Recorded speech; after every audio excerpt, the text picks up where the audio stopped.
Et bonjour tout le monde, c'est Liam pour une nouvelle vidéo. Donc on se retrouve sur la chaîne Holotech.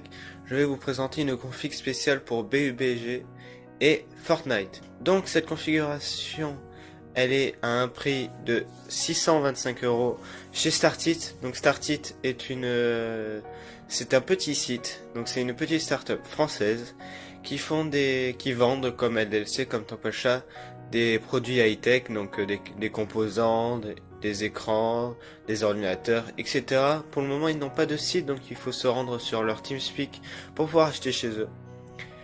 Si vous voulez bénéficier aussi également de réduction, vous leur donnez mon code, donc mon code c'est HolonTechFR, donc c'est le nom de ma chaîne, et vous aurez des petites réductions, des petits avantages.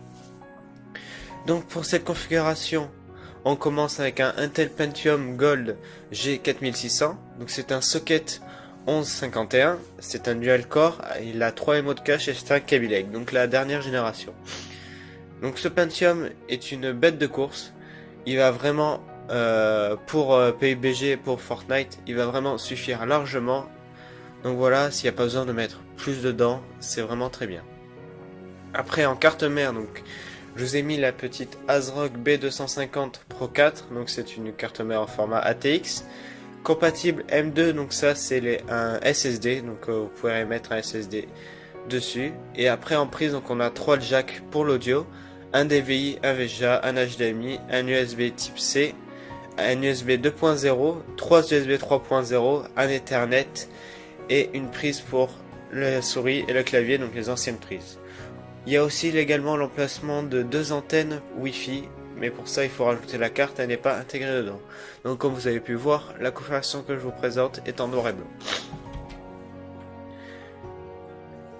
Pour la RAM, donc on part sur la DRK, donc chez Ballistics, donc c'est les sports LT, donc en blanc pour rester dans le thème. 8 Go, 2400 MHz et c'est les cases 16. Donc voilà, elle tourne vraiment très bien, c'est 8 Go, vous allez être large pour ces jeux-là. En carte graphique, donc je vous ai mis la Gigabyte Radeon RX 560 Gaming overclocké d'usine, donc à 4 Go de vidéo dédiée, donc en GDDR5, en Full HD et à un refroidissement semi-passif, c'est-à-dire que si la carte n'a pas besoin d'être refroidie, les ventilateurs vont s'éteindre. Donc voilà, c'est que vous, par exemple, vous faites du Word ou du Excel ou des choses comme ça qui ne demandent pas beaucoup de ressources, ce qui permet qu'elle soit silencieuse. Et ça, c'est vraiment très bien. Donc voilà, ceci c'est un petit benchmark de la carte graphique. Donc nous, la carte graphique nous intéresse, c'est celle qui est en violette, donc les bornes violettes qu'on pouvait voir sur Civilization 6, elle est à 65 FPS, 68 pour Doom, 70 pour Battlefield 1, Hitman on est à 75 et Overwatch on est à 110. Donc pour Fortnite et PUBG, vous allez être dans les 40 facile.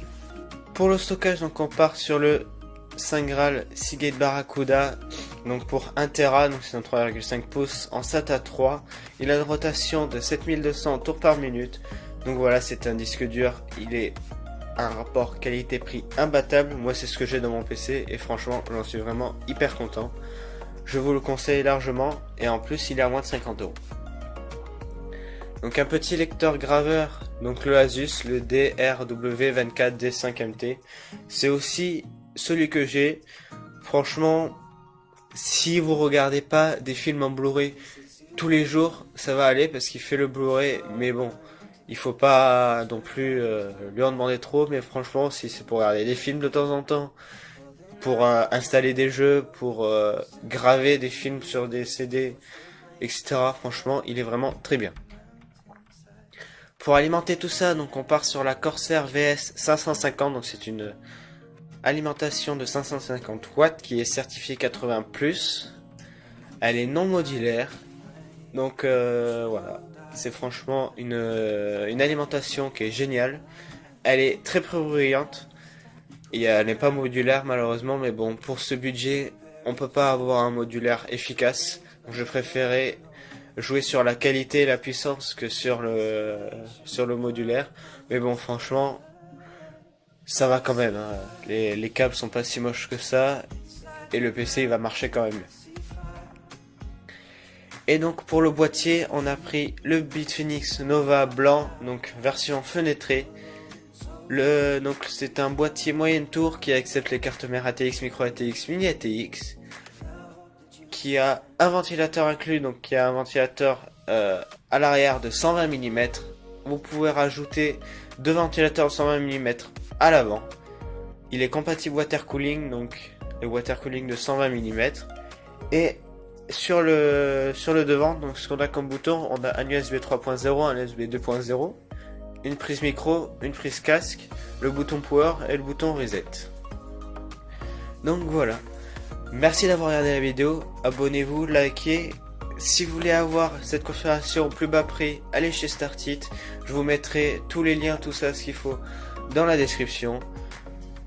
Et donnez aussi mon code si vous voulez avoir encore plus d'avantages. Donc je vous rappelle, c'est HollandTechFR. Vous avez juste à donner ce code à la personne avec qui vous serez sur TS et vous aurez des petits avantages. Donc voilà.